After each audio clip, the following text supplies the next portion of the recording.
فلما بلغ معه السعي قال يا بني إني أرى في المنام أني أذبحك فانظر ماذا ترى قال يا أبت افعل ما تؤمر ستجدني إن شاء الله من الصابرين فلما أسلما وتله للجبين وناديناه أن يا إبراهيم قد صدقت الرؤيا إنا كذلك نجزي المحسنين إن هذا لهو البلاء المبين وفديناه بذبح عظيم وتركنا عليه في الآخرين صدق الله مولانا العظيم درود شريف পড়ি সবাই اللهم صل على محمد وعلى آل محمد كما صليت على إبراهيم وعلى آل إبراهيم إنك حميد مجيد اللهم بارك على محمد وعلى آل محمد كما باركت على إبراهيم وعلى آل إبراهيم إنك حميد مجيد بسم الله الرحمن الرحيم সম্মানিত উপস্থিতি, আজকে জিলকাদ মাসের 27 তারিখ, 28, 29, 30 মাত্র কয়েকদিন বাকি আছে। তারপরে জিলহজ মাস শুরু হয়ে যাবে। ইংরেজি মাসের 19 তারিখ, ওইটা হবে এই মাসের 29 তারিখ। ওই দিন আমরা বাইতুল মুকাররম ইসলামিক ফাউন্ডেশনে হেলাল কমিটির মিটিং আহ্বান করা হয়েছে। সেখানে আমরা চাঁদের খোঁজ খবর নেব। যদি 19 তারিখ সন্ধ্যায় চাঁদ দেখা যায় বাংলাদেশের আকাশে কোথাও, হেলাল কমিটির কাছে প্রমাণিত হয়, তাহলে 20 তারিখ, ইংরেজি 20 তারিখ, কিন্তু জিলহজের 1 তারিখ হবে। যদি চাঁদ দেখা না যায় কোথাও 29 তারিখে, তখন হাদিস মোতাবেক রাসূলুল্লাহ সাল্লাল্লাহু আলাইহি ওয়াসাল্লাম বলেছেন, সেই ক্ষেত্রে তোমাকে 30 দিন পূর্ণ করতে হবে এই মাসকে। সেই অনুযায়ী 20 তারিখ হবে 30 তারিখ আরবি, আর 21 তারিখে আমরা জিলহজের প্রথম দিন উপনীত হবে ইনশাআল্লাহ। যেহেতু সময় খুবই কম, কিছু জরুরি বিষয় আলোকপাত করা, আলোচনা করার দরকার। এই জন্য কোরআনে পাক খুলে আমি চেষ্টা করতেছি কিছু বিষয়ে এখানে আলোচনা করার জন্য। নম্বর 1, যেই মাসটা আসতেছে জুলহজ মাস, এটা আরবি মাসের বছরের শেষ মাস। জিলহজ মাস শেষ হইলেই আরবি 1 বছর পূর্ণ হয়ে যাবে। 1447 শেষ হবে, 48 শুরু হয়ে যাবে। তার মানে আগামী মাসটা মুসলিম উম্মার জন্য এক রকমের সুন্নতি মাসের, স্থায়ী মাসের বৎসরের শেষ মাস। এই জন্য এই মাসের একটা মহান গুরুত্ব আছে।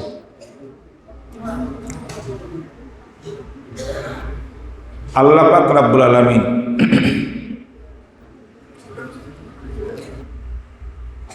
অন্য কোনো মাসকে রমজান ছাড়া ইবাদত বন্দেগীর জন্য এত উপযোগী, এত ফজিলতপূর্ণ করেননি যেমন ফজিলতপূর্ণ করছেন জিলহজ মাসের, বিশেষ করে 1 থেকে 10 তারিখ পর্যন্ত 10টি দিনকে।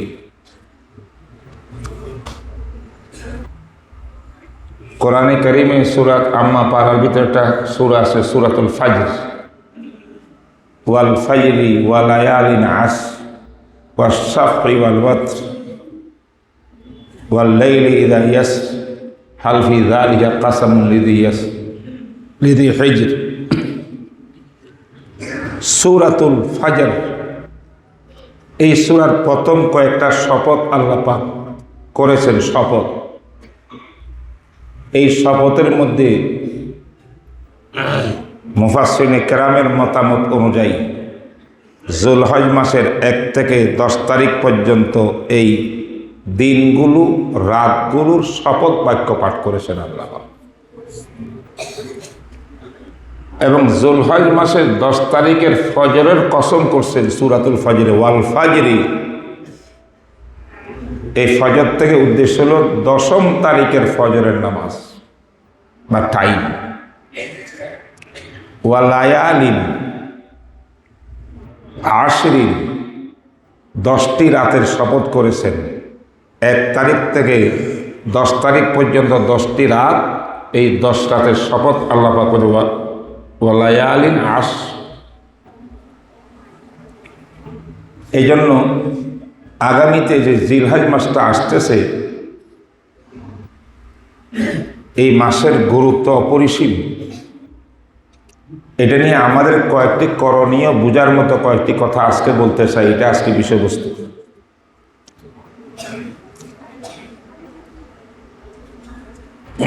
নম্বর 1, হাদিস শরীফের মধ্যে এসেছে, সহিহ হাদিসে, যে রাসূলুল্লাহ সাল্লাল্লাহু আলাইহি ওয়াসাল্লাম ইরশাদ ফরমান, যে ব্যক্তি যুলহজ মাসের হেলাল দেখবে, নিয়মন দেখবে, দেখার থেকে শুরু করি কোরবানি করা পর্যন্ত, বিশেষ করে যাদের কোরবানি করার ইচ্ছা আছে, সেই ব্যক্তি যেন লা ইয়াখুযান্না মিন শা'রিহি ওয়া আযফারিহি, সে চুল পশম না কাটে এবং নখ না কাটে। এটা রাসূলের হাদিস। আমল করবে নবীর উম্মতরা। এটার পিছনে কি কারণ, রহস্য, যুক্তি কি, রিজন কি, বিজ্ঞান কি বলে? বিজ্ঞান যাই বলুক না কেন, এটাকে, এর পিছনে যুক্তি বিজ্ঞানে খুঁজি পাক বা না পাক,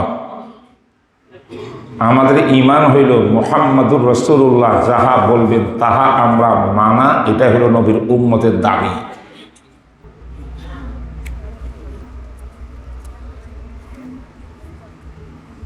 এই ক্ষেত্রে কেউ কেউ বলেছেন এই হাদিসটা শুধুমাত্র যারা হজ কোরবানি করবেন তাদের জন্য। হাদিসের ব্যাপকতা মুহাদ্দিসগণ বলেছেন, হাদিস বিশারদগণ, এখানে সকল মানুষ সে কোরবানি করুক বা করার সামর্থ্য নাই তাই কোরবানি না করুক, নারী হোক পুরুষ হোক এবং কি শিশু হোক, সকল মুসলমানের জন্য 10 দিন পর্যন্ত চুল কাটা, শরীরের বিভিন্ন পশম কাটা এবং নখ কাটা, এক কথায় আমরা যে ফ্রেশ হই সপ্তাহে 1 দিন বা 2 সপ্তাহ 1 দিন, এইগুলা কিছু করা যাবে না। এইভাবে থাকতে হবে 10 দিন। এটা হলো একটা আমল, এই আমলটা যুলহজ মাসের চাঁদ দেখার মুহূর্ত থেকে শুরু হয়ে যাবে। সুবহানাল্লাহ।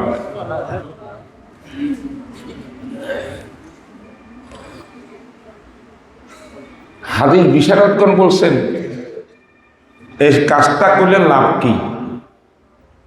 এটা আমি কয়েকটা কাজের কথা বলবো। আমল, 1 নম্বর আমল এটা। প্রথম লাভ হইল,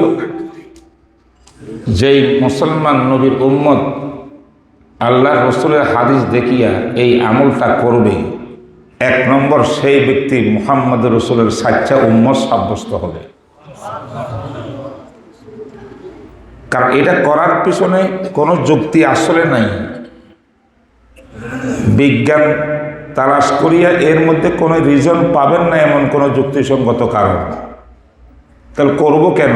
করব এই জন্য, আল্লাহ পাক ওহির মাধ্যমে আমার নবীকে বলেছেন, আমাদের নবী আমাদেরকে নির্দেশ দিয়েছেন, ফালাইয়া হুজান না, কেউ তোমরা এই কাজটা করবে না। এই জন্য আমরা করব না। যদি না করি থাকি, নবীর কথা মেনে আমি নবীর সাচ্চা উম্মতি হওয়ার প্রমাণ দিলাম। সুবহানাল্লাহ। নম্বর 1। নম্বর 2, আমাদের মধ্যে অনেকে আজকে ইতিমধ্যে হজে চলে গিয়েছেন। আল্লাহ রহমতে শেষ ফ্লাইট পর্যন্ত আরো অনেক মুসল্লি বাইরে এখানে আসেন, যাবেন। বিশেষ করে আমাদের ইমাম সাহেব হযরত মাওলানা ইব্রাহিম সাহেব দামাত বরকাতুহুম, যিনি খতিবের দায়িত্ব পালন করেন আমি যখন থাকি না, পেশ ইমাম, যোগ্য ইমাম আল্লাহ রহমতে, তিনিও কিন্তু 20 তারিখে যাচ্ছেন, আগামী 20 তারিখে। বাকি আমরা আর যেতে পারলাম না এই বছর। কি বলেন? আমাদের অন্তরের ভিতরে হাজী সাহেবদের যখন এহরাম পরিহিত অবস্থায় লাব্বাইক আল্লাহুম্মা লাব্বাইকের ধ্বনি দিতে দিতে বাইতুল্লাহ শরীফের চক্কর আর তাওয়াফ করেন, সেখান থেকে মিনায় যান, মিনার থেকে আরাফা যান, আবার মুজদালিফা হইয়া মিনাতে আসেন, আবার বায়তুল্লাহতে আসিয়া তোয়াফে জিয়ারত করেন। হাজীদের অবস্থানটা দেখলে অন্তরে, প্রত্যেকটি মুসলমানের অন্তরে একটা আফসোস সৃষ্টি হয়, আয়ে আমি যদি এরকম একটা হজ করতে পারতাম। সুবহানাল্লাহ। হয় কি না? আমরা যারা হাজীদের মতো হওয়ার চিন্তা করি, আরজু করি, তামান্না করি, আশা করি, এই হাজী সাহেবরা যেদিন থেকে এহরাম পড়েছেন, এহরাম খুলতে হবে, খোলা যাবে 10 তারিখ, পাথর নিক্ষেপ করা, কোরবানি করা, চুল হলক করা, চুল কাটা, 3টা কাজ 10 তারিখে করার পরে এরপরে তারা এহরামের কাপড় খুলতে পারবে। এর আগ পর্যন্ত হালাল হবে না, এহরামে থাকবে তারা। বুঝতে পেরেছেন? 8 তারিখ থেকে শুরু মিনা, 9 তারিখ আরাফা, 10 তারিখ মুজদালিফা হইয়া মিনা, সেখানে 3টি কাজ 10 তারিখে। এই পর্যন্ত তারা এহরাম অবস্থায় থাকবে। মুহরিম ব্যক্তি এহরাম অবস্থায় সে নখ কাটতে পারে না, চুল কাটতে পারে না, শরীরে কোনো পশম দূর করতে পারে না। যা কিছু করা এহরামের আগ পর্যন্ত। এহরাম পরিয়া যখন লাব্বাইক আল্লাহুম্মা লাব্বাইক বলবে, এবার সে তো আল্লাহর আশেক আর প্রেমিক হইয়া গেছে। নিজের শরীরের পশম পরিচ্ছন্নতার দিকে খেয়াল করার আর দিশ নাই। আল্লাহর প্রেমে সে পাগল হইয়া তালবিয়া লাব্বাইক পরে পরে সব কাজ করতেছে। এই মুহরিম যেমন এহরাম অবস্থার ভিতরে আল্লাহর আশেক হয়ে গেলেন, প্রেমিক হয়ে গেলেন আল্লাহর প্রেমে, আর এগুলা কাটা কাটা পরিষ্কার পরিচ্ছন্ন করার সুযোগ পাইল না ফ্রেশ হওয়ার। আমরা যারা হজ করতে পারি নাই, জিলহজ মাসের চাঁদ দেখার আগের থেকে যেহেতু হজ শুরু হয়, কিছুদিন আগে প্রস্তুতি হয়, এহরাম অবস্থা হয়, আমরাও যদি চুল না কাটি, পশম না কাটি, শরীরের বিভিন্ন প্রকারের জিনিস পরিষ্কার না করি, নখ না কাটি, এই না কাটার মধ্যে হাজী সাহেবানদের এহরামরত অবস্থার অবস্থার সাথে আমাদের অবস্থাটা সাদৃশ্য লাভ করবে।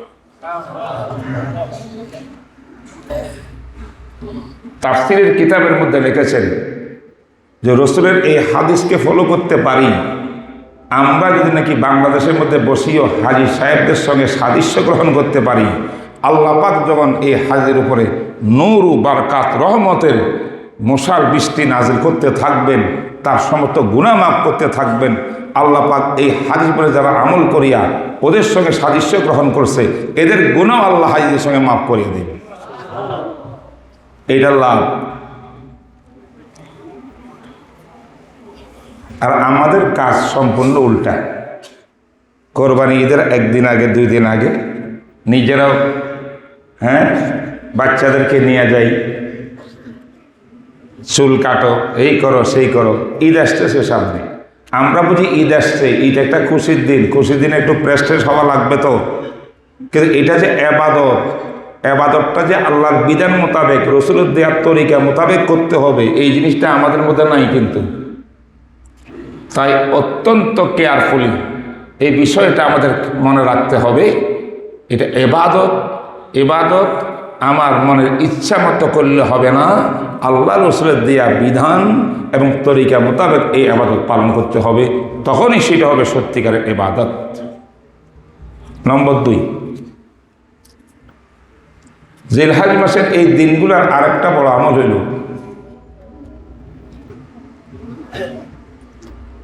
দেখেন জিলহজ মাসে আল্লাহ পাক এমন এমন কতগুলো আমল রাখছে, ওই নির্দিষ্ট টাইম ছাড়া সারা বছর যদি আপনি প্রাণদি ফেলেন এই আবাদতটা আর কোনোদিন করতে পারবেন। জিলহজ মাসের জন্য 8 তারিখ থেকে 12 তারিখ পর্যন্ত হজের কাজ, হজ আল্লাহ ফরজ করেছে। হজটা কি? বাইতুল শরীফের তাওয়াফ, সাফা মারওয়া সাই, মিনায় অবস্থান, আরাফাতে অবস্থান, মুজদালিফা রাত্র কাটান, মিনার মধ্যে আসিয়া 3টা কাজ করা, পরের দিন আবার রমি করা, তারপর দিন রমি করা, পাতনিকে করা, এর নাম হজ। একদম সহজ কথা। এই কাজগুলো যদি এই তারিখের মধ্যে টাইমে আপনার না করে জিলহজ মাস চলে যাওয়ার পরে মুহররম মাস, বড় পবিত্র মাস, এই মাসে করেন, হজ হবে? আচ্ছা, পবিত্র রমজান মাসে করলে কি হজ হবে? লাইলাতুল কদরে করলে কি হজ হবে? হবে না। আরাফায় অবস্থান করলে জীবনের সমস্ত গুনাহ মাফ। বিশাল বড় ফজিলত আরাফার অবস্থানে। আরাফা অবস্থান যদি কেউ না করে তার হজ হবে না। সেই দুপুর থেকে নিয়ে সূর্য অস্ত পর্যন্ত পুরা টাইম অবস্থান করা, এটা হলো ওয়াজিব, আবশ্যকীয়, না করলে দাম দেওয়া লাগবে। কিন্তু যদি কেউ এটা করতে পারলো না, কিন্তু অসুস্থ অবস্থায় যদি তার অ্যাম্বুলেন্সে করিয়া আরাফার মাটিটুকু ঘুরে টাচ করিয়া আসে, তাতেও কিন্তু ফরজ আদায় হয়ে যাবে, ওয়াজিবটা থেকে যাবে, ওটার জন্য দম দিলে হয়ে যাবে। এই জন্য হাদিসের মধ্যে আছে আল হজ্জ হুয়াল আরাফা, হজ হলো আরাফা অবস্থানের নামই হলো মেন হজ। এই আরাফার এত বড় ফজিলত যেটা টাচ করা ছাড়া হজ হয় না। যদি 9 তারিখ আরাফার দিন বাদ দিয়া আবার 9 তারিখ দিবস শেষ হইলে, দিন শেষ হইয়া রাত যেটা আসবে, শবে সাদেক পর্যন্ত টাইম আছে আবার আরাফা টাচ করা।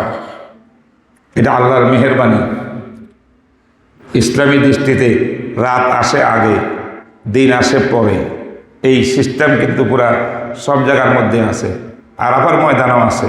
কিন্তু আল্লাহ পাক হাজিদের হজকে সঠিক সহি করার জন্য ঠেকা বশত কেউ যদি 9 তারিখ দিনের ভিতরে সে টাচ করতে না পারে, আরাফা অবস্থান করতে না পারে, তার জন্য মেহেরবানি করিয়া মাগরিবের পর থেকে একবার শবে সাদেক পর্যন্ত, ফজরের আজানের আগ পর্যন্ত পুরা রাত তাকে সময় দিয়েছে। এই পুরা রাত্রের ভিতরে যে কোনো টাইম যদি তুমি আরাফাত টাচ করতে পারো, তোমার হজ হয়ে যাবে। অথচ এই রাত্রটার তো কোনো 9 তারিখের রাত না, এটা কোন তারিখের রাত? 10 তারিখ, ঈদের রাত এটা, ঠিক না? আল্লাহু আকবার। তো বলতেছিলাম, দেখেন, যদি এই টাইম ছাড়া অন্য কোনো টাইমে আরাফার মধ্যে গিয়া এক চিল্লেও বসে থাকে, সেখানে কোরআন শরীফ বা জিকির করতে করতে বসে থাকে, সারা বছর বসে থাকো, কোনো সওয়াব নাই, জায়েজ আছে, সওয়াব নাই। হজ কিন্তু এই তারিখগুলোর মধ্যেই হইতে হবে। আর আল্লাহ পাক তারিখগুলো রাখছেন জিলহজ মাসে, তাই জিলহজ মাসে হজের মাস, এই হজ পৃথিবীর দুনিয়ার আর কোনো মাসে হবে না, একমাত্র এই মাসেই হইতে হবে। এটা জুলহজ মাসের বিরাট একটা ফজিলত। আসুন, কোরবানি কি অন্য মাসে করলে হবে? জিলহজের কি অন্য দিবসে করলে হবে? 3 দিন দিবস, 10, 11, 12, উত্তম 10 তারিখ, 11 তারিখও জায়েজ, 12 তারিখও জায়েজ, সূর্য অস্ত যাওয়া পর্যন্ত, বাস এই 3 দিন কোরবানির টাইম। এই টাইম ছাড়া অন্য কোনো দিবসে তারিখে যদি কোরবানি করেন, হবে কোরবানি? হ্যাঁ, গোশত খাওয়া হবে, জন্তু হালাল হবে, ভালো ভালো কাচ্চি বিরিয়ানি খেতে পারবো, কোরবানি কিন্তু হবে না, সেটা সব কিন্তু পাওয়া যাবে না। সুবহানাল্লাহ। যাই হোক, আমি একটা বলতে থাকি, শুনুন। জিলহজ মাসের একটা আমলের কথা বলছি। আমরা চাঁদ দেখার আগেই নিজে যা কিছু প্রেস হওয়ার, যা কিছু প্রয়োজন, শরীরকে পরিচ্ছন্ন করে নেব, তারপরে আর এই কাজগুলো করব না। 2 নম্বর হাদিসের মধ্যে এসেছে, তিরমিজি ইবনে মাজার মধ্যে, জুলহজ মাসের যে 9 তারিখ, 1 থেকে 9 তারিখ পর্যন্ত 9 দিন, এই দিনের যে কোনো একদিন রোজা রাখার ফজিলত হইল 1 বছর রোজা রাখার সমতুল্য। একটা রোজা। আল্লাহ পাক যাকে যতটুকু তৌফিক দেন, পুরা 9 দিন রাখতে পারলাম না, 1 দিন রাখি, 2 দিন রাখি, একটা রোজার দাম কত? 1 বছর রোজা রাখার দাম। এমন কে আসি আমরা 1 বছর পর্যন্ত রোজা রাখতে পারবো? সেই ফজিলতটা আল্লাহ পাক জুলহজ মাসের প্রত্যেক দিনের মধ্যে রেখেছেন। 2 নম্বর আমল। 3 নম্বর আমল হলো, এই 9 দিনের ভিতরে বিশেষ দিনের নাম হলো 9 তারিখ ইয়াউমুল আরাফার দিন। ইয়াউমুল আরাফার রোজা সম্পর্কে তো আরো বেশি ফজিলত। সহিহ হাদিসের মধ্যে এসেছে, রাসূলুল্লাহ সাল্লাল্লাহু আলাইহি ওয়াসাল্লাম বলছেন যে ব্যক্তি ইয়াউমে আরাফার রোজা রাখবে, সেই ব্যক্তির গুনাহ 1 বছরের অতীতের গুনাহ, 1 বছরের ভবিষ্যতের গুনাহ আল্লাহ পাক, 2 বছরের গুনাহ আল্লাহ পাক মাফ করে দেবেন। আশুরার রোজার কথা আমরা বহু শুনেছি, অনেক ফজিলতপূর্ণ, মুহররমের 10 তারিখ। সেই রোজার দ্বারা 1 বছরের গুনাহ মাফ হওয়ার গ্যারান্টি। এই রোজার দ্বারাই 2 বছর অতীত ভবিষ্যতের গুনাহ মাফ করার ব্যবস্থা আছে। আজকাল এটা নিয়ে একটু যারা বেশি বেশি মিডিয়া দেখেন, টকশো দেখেন, বিভিন্ন স্কলারদের বক্তব্য শোনেন, তাদের মনের মধ্যে একটু সন্দেহ, হুজুর সারা জীবন তো আরাফা রোজা রাখতেই আমার দেশের 9 তারিখ অনুযায়ী, আমেরিকান যারা আমেরিকায় বসবাস করে তাদের 9 তারিখে আরাফাত দিবস, বাংলাদেশে যারা আছি, পাকিস্তান, ভারত, বাংলাদেশ, যেখানে মুসলমানরা যে দেশে অবস্থান করে ওই দেশের তারিখ অনুযায়ী 9 তারিখ, সৌদি আরবে ওই দেশের তারিখ অনুযায়ী 9 তারিখ, দুনিয়ার মুসলমান পৃথিবীতে যেখানে অবস্থান করুক না কেন সেইখানার তারিখ অনুযায়ী 9 তারিখ। এটা হলো 9 তারিখের রোজা। কিন্তু এখন মিডিয়ার মধ্যে যেহেতু এখন হজের পুরা স্মৃতি এসে যাচ্ছে, তো ঘরে বসে বসে দেখে আমার দেশের 8 তারিখে ওইখানে আরাফার দিন হয়ে যায়, একদিন আগে সৌদি আরবে হয়। এখন দেখা যায় হাজিরাতে আরাফার মাঠে দোয়া করতেছে, কান্নাকাটি করতেছে। কেউ কেউ মনে করে আমার দেশে 8 তারিখ থেকে 9 তারিখ তার দেখার দরকার নাই, আরাফার মাঠে হাজি সাহেবরা কবে গেছে সেই তারিখে আমরা রোজা রাখবো, ওই দিন রোজা রাখা শুরু করে দেয়। আবার কেউ কেউ এটার পক্ষে জোরালো ভাষণ বক্তব্য দেয়, কিন্তু আমি আপনাকে বলছি, আপনি যদি 8 তারিখ রোজা রাখেন কোনো অসুবিধা নেই, 1 বছরের সওয়াব পাবেন। 7 তারিখে রাখলেও পাবেন, 6 তারিখে রাখলেও পাবেন। রোজা বেশি একটা সওয়াব বেশি, কিন্তু আরাফাত দিবসের বিশেষ সওয়াবটা কিন্তু বিশুদ্ধ মতে একমাত্র 9 তারিখে রাখতে হবে। আমাদের ঈদের আগের দিন, 10 তারিখ ঈদের আগের দিন, এটাই আরাফার রোজা। দ্বিমত থাকতে পারে কারো, দ্বিমত থাকলে আরো ভালো। আপনার মতে 8 তারিখে হাজিদের সঙ্গে করেই ফেলেন, আরাফার হাজিদের সঙ্গে 9 তারিখে পরের দিন রাখেন, 2টা রোজা হয়ে গেল। অসুবিধা তো নেই, আমল কিন্তু বাড়তেছে। তো সঠিক নিয়ত হলো দলিল প্রমাণে সাব্যস্ত, সেটা হলো আল ইয়াউমুত তাসে মিন জিল হিজ্জা। হাদিসের মধ্যে আছে ইয়াউমুত তাসে মানে যুলহজ মাসের 9ম তারিখে হবে ইয়াউম আরাফা, আরাফা রোজা। যদি বাংলাদেশে কোনোদিন এমন হয় যে সৌদি আরব বাংলাদেশে 1 তারিখ হয়ে যায়, অনেকজন চেষ্টা করতেছে, তখন হয়তো একসঙ্গে হইতে পারে, কিন্তু কিয়ামত পর্যন্ত একসঙ্গে সৌদি আরবের সঙ্গে 1 তারিখ হবেও না, ওইটা সুযোগ আসবে না। এটা জ্যোতিষবিজ্ঞানের যে থিওরিগুলো আছে, আমাদের সঙ্গে ফাউন্ডেশনে আপনাদের সম্মানিত একজন মরহুম প্রফেসর ডক্টর শমশের আলী সাহেব, তিনি প্রায় 40 জন গবেষক নিয়ে আমাদের সঙ্গে বসেছিলেন। বায়তুল মোকাররম খতিব আব্দুল মালিক সাহেব, আমি, মুফতি দিলাওয়ার সাহেব, আরও বড় বড় আলেমরা বসছিলেন। 2 দিন পর্যন্ত বহস করিয়া সে কোনোভাবেই প্রমাণ করতে পারেনি যে সৌদি আরবের চাঁদ দেখিয়া বাংলাদেশে রোজা রাখতে হবে। এটার কোনো দলিল, হাদিস, যুক্তি কোরআনে হাদিসে সাহাবাদের আমলে কোথাও পাওয়া যায় না।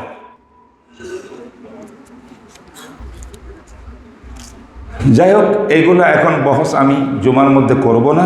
এটা ব্যক্তিগত কারো প্রয়োজন হলে আমরা আলাদা বসে কথা বলতে পারবো।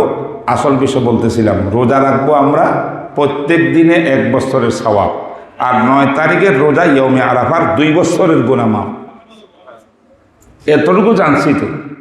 আর যারা 8 তারিখে রোজা রাখতেছেন না আছে, আমরা তো হাদিসে তো বল প্রত্যেক দিন রাখো, 8 তারিখও রাখেন, সমস্যা কোথায়? আল্লাহ আমাদের আমল করার তৌফিক দান। আরেকটা হাদিস আসছে, এই 10 রাত, 1ম তারিখ থেকে 10 তারিখ পর্যন্ত, 10 তারিখে রোজা রাখা যাবে না, রোজা তো 9 দিন, কিন্তু রাত কয়টা? 10 তারিখ থেকে 10টা।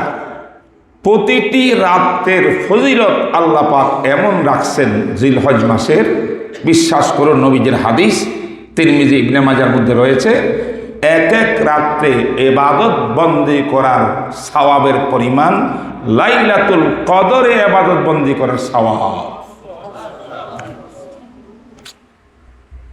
রমজান মাসের লাইলাতুল কদরের জন্য আমরা কত আকাঙ্ক্ষিত থাকি, মেহনত করি, কিন্তু জানি না কোন তারিখে লাইলাতুল কদর হইল।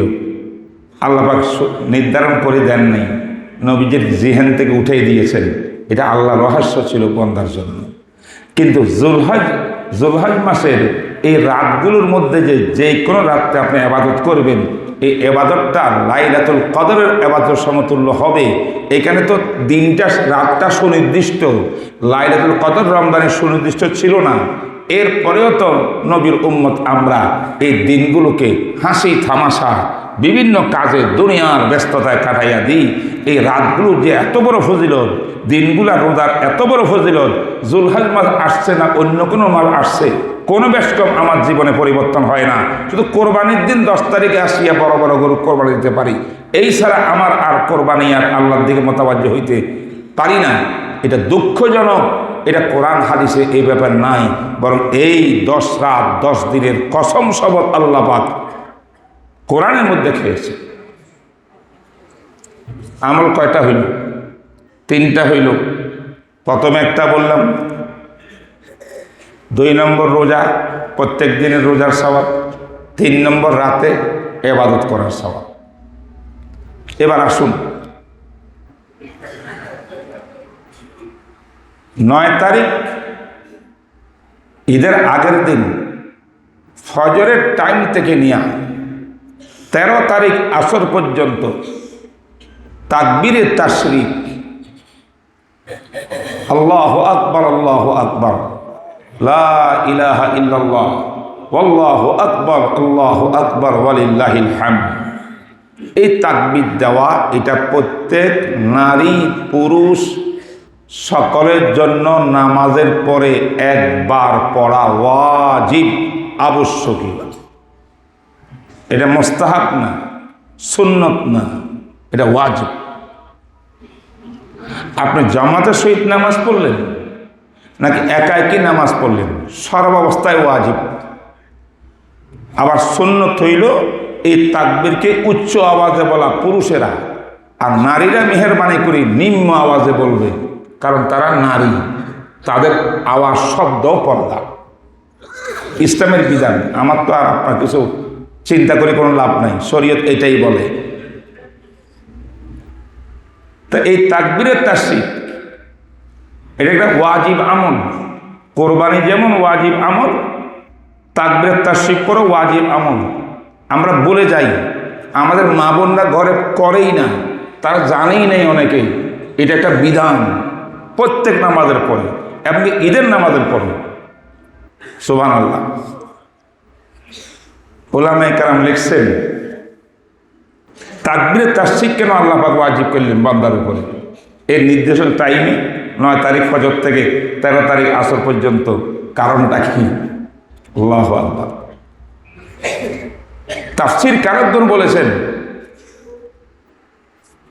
হজের আমল এবাদত, কোরবানির এবাদত, দুই এবাদতের মূল উদ্দেশ্য রহস্য হইল আমি আল্লাহকে কত ভালোবাসি, আমি আমাকে আল্লাহর সামনে সোপর্দ করে দিয়া আমি আল্লাহর জন্য সর্বোচ্চ জিনিস কোরবানি বিসর্জন দেওয়ার এই মানসিকতা দেখাইয়া কাজ করে আল্লাহকে রাজি করা, এটার নাম কোরবানি।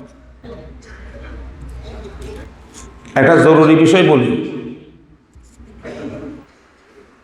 অনেকে মনে করেন কোরবানি অর্থ হল গরু জবাই করিয়া 3 ভাগ করে মিসকিনদেরকে, মেহমান আত্মীয় স্বজনকে আরেক ভাগ আমরা খাবো। তার মানে মনে করছেন যে এটা হলো জাকাত, যেমন গরিবকে দেওয়া হয়, কোরবানি হলো বড় বড় গরু জবাই করিয়া গরিবকে দেওয়ার জন্য।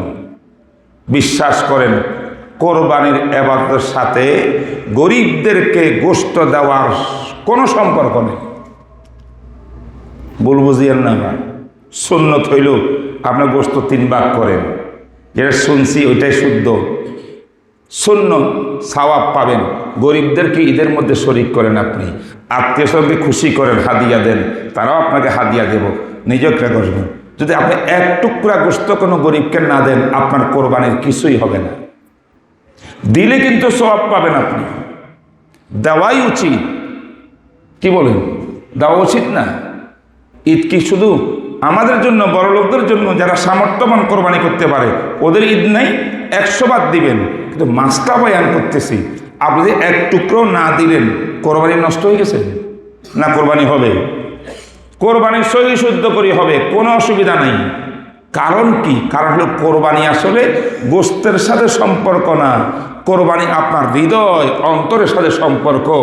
ইব্রাহিম নবীর অন্তরে বাবা ইসমাইলকে জবাই করার জন্য যে স্বপ্ন দেখেছিলেন, সেখান থেকে আল্লাহ পরীক্ষা করেছেন। সন্তান জবাই করা আল্লাহর উদ্দেশ্য ছিল না, প্রশ্নই আসে না। রহমানুর রহিম কেমন করে একজন পিতার হাতে শিশু একজন সন্তান হত্যা করাবেন? এমন আল্লাহ তো আমার নয়, কিন্তু পরীক্ষা করার জন্য পরীক্ষা দিয়েছিলেন, কোরবানি স্বপ্ন দেখাইছিলেন। সে পরীক্ষাটার উদ্দেশ্য ছিল আমি আল্লাহ যদি বলি আপনি এই কাজটাও করতে প্রস্তুত কিনা, আমার মহব্বত ভালোবাসা এই পরিমাণ আছে কিনা। ইব্রাহিম, তোমার অন্তরে এই মহব্বতটা আমি দেখতে চাই। এটাই কোরবানির উদ্দেশ্য। লা ইয়ানালাল্লাহা লুহুমুহা ওয়ালা দিমাউহা ওয়ালাকিন ইয়ানালুহুত তাকওয়া মিনকুম। আল্লাহ পাক বলেন, বড় বড় জন্তু জবাই করবা আর নিজেকে বড় অহংকারী হিসেবে পেশ করবা জাতির সামনে, মানুষকে দেখাবে অত লক্ষ লক্ষ টাকার গরু জবাই করতেছি। এই মুসলমান, এই আমার বান্দা, তোমার গোশত আমি আল্লাহর কাছে যাবে না।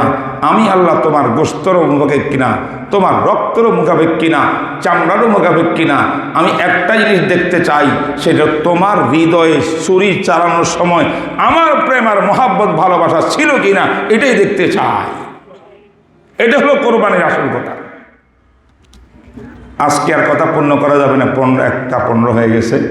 আল্লাহ তৌফিক দিলে এটা ধারাবাহিক জরুরি কিছু মাসটা ইনশাল্লাহ ধারাবাহিক একটার পর একটা আমলগুলো আসবে। কয়েক শর্তের ভিত্তিতে কোরবানি করা যাবে, এই সব কিছু বয়ান করার খেয়াল ইচ্ছে আছে। ও আমার তৌফিক ইল্লাহ, আল্লাহ পাক তৌফিক দিলে আগামী জুমাতে বাহির কথা হবে। এই পর্যন্ত যা কিছু বললাম আল্লাহ আমাকে আমল করার তৌফিক দান করেন। ওয়া সাল্লাল্লাহু তাআলা আলা খায়রি খালকি মুহাম্মদ ওয়া আলা আলিহি ওয়া সাহবিহি আজমাইন। সবাই সুন্নত পড়িনি ইনশাআল্লাহ।